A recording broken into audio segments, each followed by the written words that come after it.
Você deve se lembrar que, durante o período das eleições de 2022, o TSE caracterizou como fake news e ainda multou todos aqueles que diziam que Lula tinha ligações com países autoritários. Você vincular a imagem de Lula a Nicarágua, a Cuba, Venezuela, era caracterizado como fake news e ainda te dava uma multa. Hoje, mostrou-se que era mais pura realidade. Vincular Lula, então, com atos como o do Hezbollah, como o do Hamas, seria algo mais grave ainda, coisa que nem aconteceu durante o período eleitoral. Mas agora, uma general americana, Laura Richardson, fez uma comparação nesse sentido. Nós vamos entender. O Estadão traz essa matéria e esse editorial nós vamos entender um pouco o vínculo China, Rússia, Brasil, Paraguai, Argentina e todo esse mundo do Hezbollah e do Hamas. Bora entender um pouquinho sobre isso, analisando essa matéria do Estadão. E também nós vamos analisar outras questões aqui. Uma matéria do Antagonista que trata sobre uma nota falsa do PT, segundo diz o Antagonista. Nós vamos falar de uma decisão do Zanin sobre Romeu Zema e outras pautas aqui que eu sei que você vai gostar do conteúdo do nosso editorial. Bora pra cima? Vem comigo. Não esquece de deixar o like, curtir, compartilhar. É importante pra caramba, tá? Isso ajuda e ajuda muito. Vamos começar vendo esta matéria aqui do Estadão. Essa matéria foi escrita pelo Marcelo Godoy. E aí, a primeira coisa que eu quero que vocês prestem atenção, no título. General americana vê intenções malignas da China, da Rússia, do Irã e do Hezbollah no Brasil. Pois é, intenções malignas. Quais seriam essas intenções malignas? Nós vamos entender.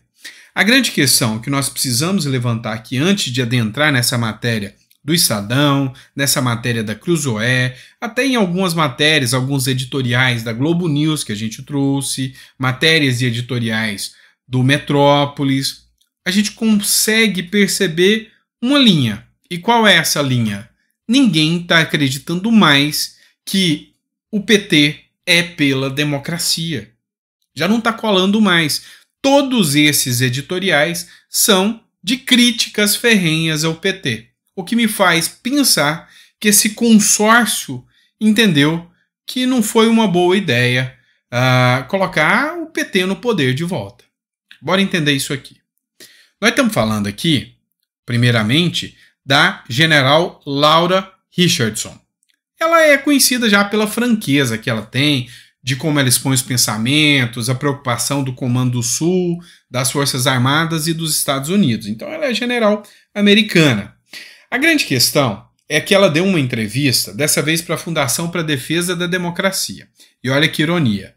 Entrevista para a Fundação da Defesa da Democracia. Ela foi criada, essa Fundação da Defesa da Democracia, lá em 2001, depois daqueles ataques de 11 de setembro. Lembra? Das Torres Gêmeas, quando aconteceu aquele ataque de grupos terroristas. Foi criado esse grupo de defesa da democracia e esse grupo passou a monitorar esses países islâmicos, esses países que têm tendências de terror, tendências de grupos como Hezbollah, o Líbano, Hezbollah, grupos como Hamas, dentre outros. Então eles são monitorados.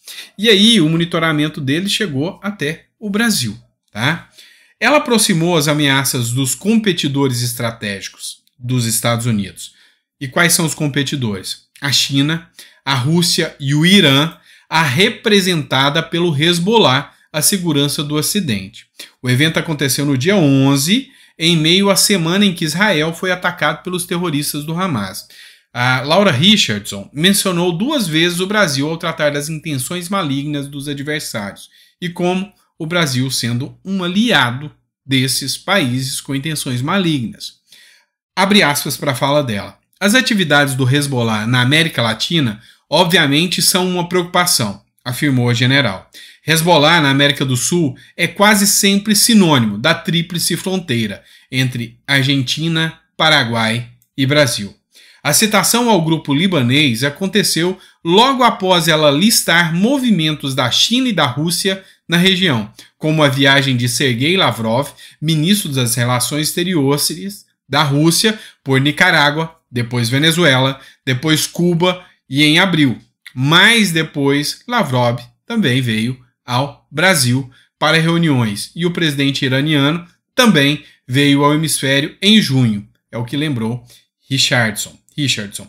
Em seguida, mencionou as passagens dos navios de guerra do Irã e da Rússia na América do Sul, para assinalar as intenções malignas dos competidores dos Estados Unidos na região.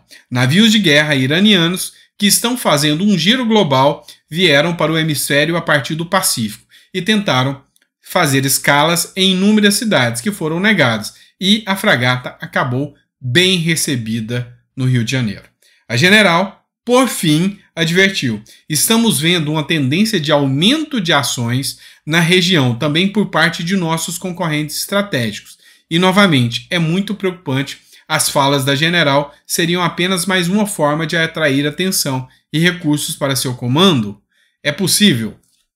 Enfim, o que a gente percebe é que um sinal vermelho de alerta para o Brasil já está aceso.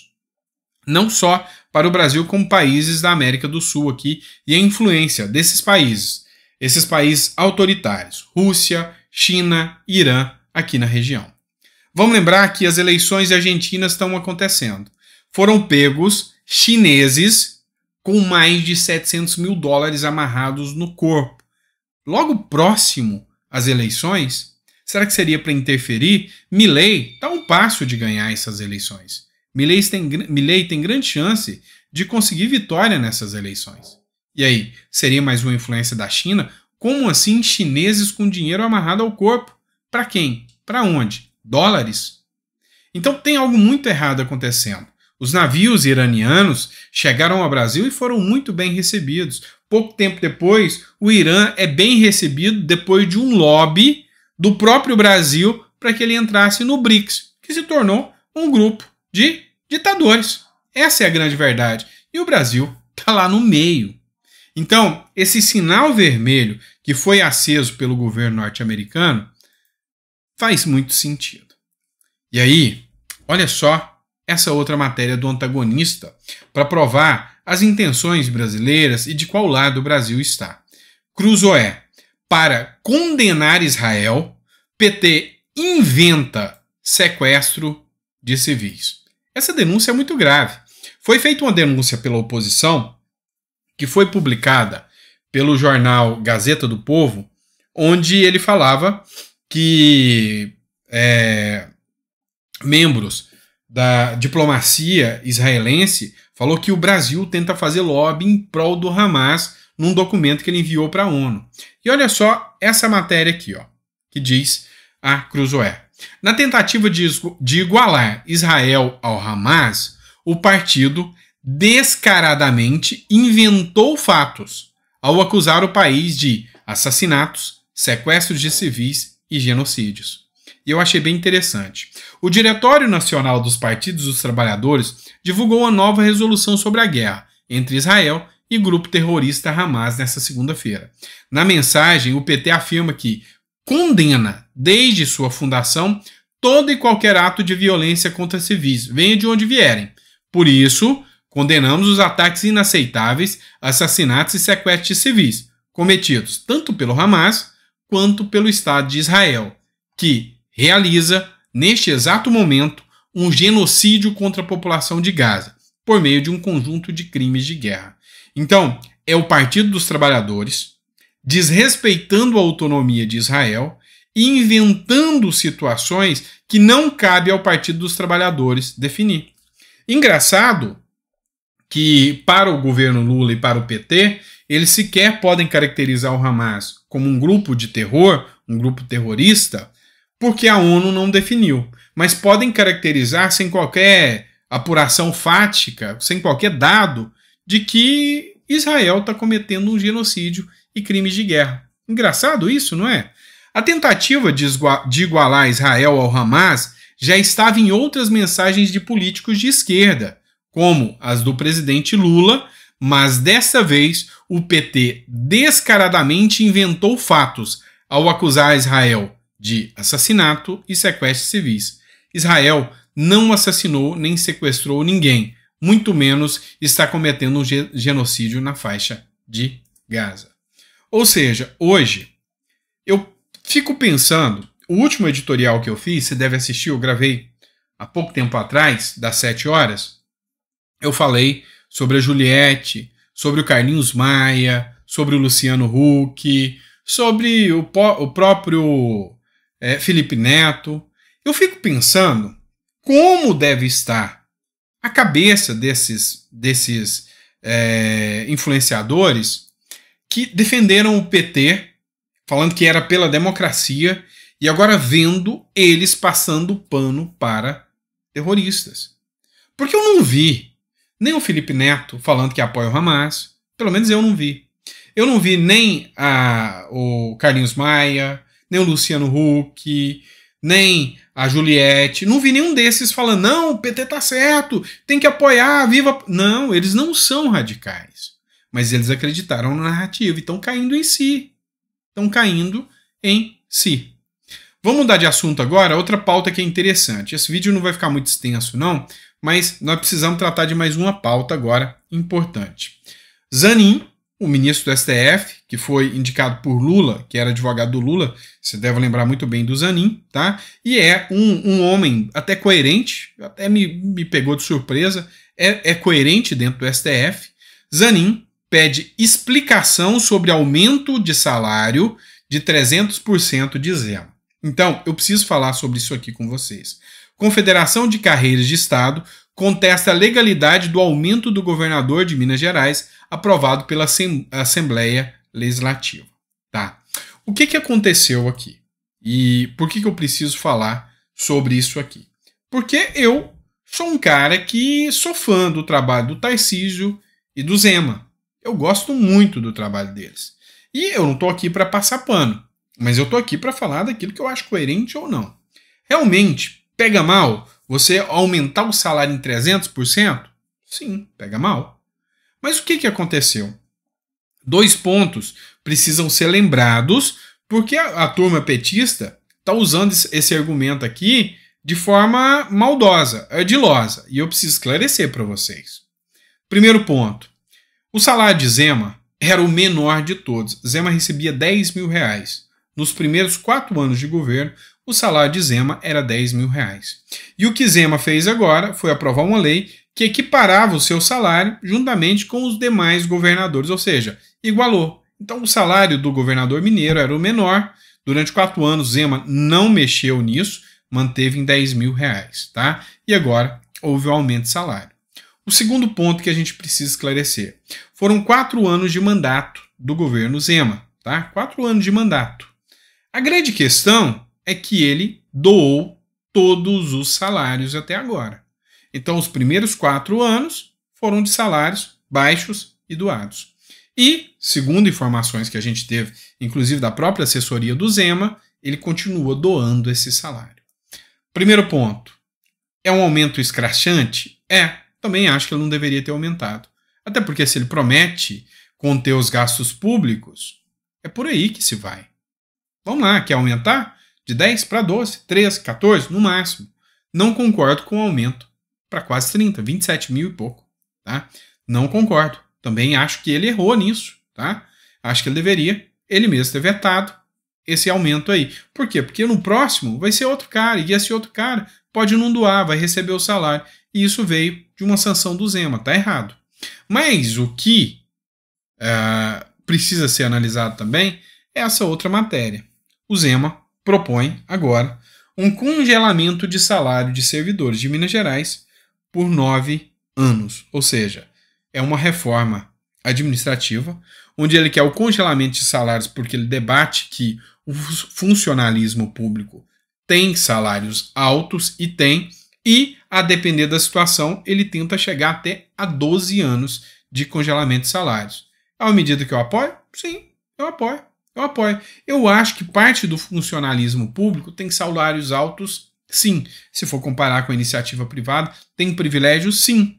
Mas isso aqui deveria ser justo se alcançasse a elite, se alcançasse o judiciário, né? Mas não cabe ao Zema. Mas se alcançasse ou a massa, sabe? Todos os governadores, secretários, todos. Aí sim, é combater privilégios. E é isso que precisava, combater privilégios. Eu sou contrário a privilégios no serviço público. E é o que mais tem. Não vamos ser hipócritas aqui. Eu sei que tem servidor que me segue. Eu já fui servidor, minha esposa já foi servidor. E eu sei muito bem como que funciona a regra do jogo. Tem privilégios, tem salários bons, tem verbas indenizatórias, tem um monte de frufru aí que eu sei que tem. E concordo plenamente que tem que ter uma limitação, tá? Por fim, mas não menos importante, a última matéria que eu quero tratar com vocês. Sobre Eduardo Girão, senador, tá? Achei muito interessante uma postagem que ele fez no X, antigo Twitter, que diz o seguinte: após ONU e Argentina, denunciei em Lisboa nossa frágil democracia a partir dos arbítrios do STF e do governo Lula. Marquei presença na terceira edição do seminário Veritas Libertar, num painel de ilustres oradores como os deputados da Assembleia da República de Portugal, Gabriel Mitchell e Rita Maria Matias, todos do partido Chega, tá? O ex-ministro brasileiro Onyx Lorenzoni estava lá e os deputados federais do Brasil Bia Kicis e Luiz Felipe de Orleans e Bragança, tá? A deputada estadual Ana Campagnolo e o jornalista independente do canal Sérgio Tavares II e a escritora e presidente da Associação da Família Conservadora Maria Helena Costa. Alertei sobre o que está acontecendo no Brasil e o que o mundo ainda não se deu conta: cidadãos não tendo acesso à ampla defesa, direitos humanos vilipendiados, jornalistas punidos com passaportes retidos, contas bancárias bloqueadas e redes sociais derrubadas judicialmente, além de parlamentares presos por crime de opinião. O encontro também foi o passo mais sólido para o caminho de convergência entre o conservadorismo de Portugal e do Brasil, uma relação transcontinental que confere uma vantagem ímpar do partido Chega em contexto europeu, assim como a dos partidos brasileiros que acabam abraçando pautas liberais e conservadoras no contexto da América Latina. E aí é importante porque é um senador da República que é ouvido lá fora. E aí cabe realmente a eles fazerem o papel de alertar, de levar para esses países a informação do que está acontecendo aqui no Brasil. Ou você acha que a grande mídia conta o que está acontecendo aqui no Brasil? Ou você acha que a grande mídia conta lá fora que o PT faz uma resolução condenando Israel com informações como as que a revista Cruzoé trouxe? Ou você acha que lá fora contam que parlamentares aqui são presos pela opinião? Ou você acha que lá fora contam que pessoas que são da oposição são presas, jornalistas são presos porque são apoiadores do ex-presidente? Que o ex-presidente ficou inelegível por uma atuação jurídica um tanto quanto questionável? Ou você acha que lá fora a mídia conta que parlamentares como o Dallagnol foram caçados por uma invenção jurídica, tá? Uma futurologia de algo que ele talvez, porventura, pudesse vir a ser condenado, caça-se o mandato dele. Então, é preciso que realmente os parlamentares façam denúncias do que efetivamente está acontecendo no Brasil, tá bom? Espero que você tenha gostado. Um grande abraço e até o próximo editorial. E coloca aí que ficou até o final, é importante pra gente. Grande abraço.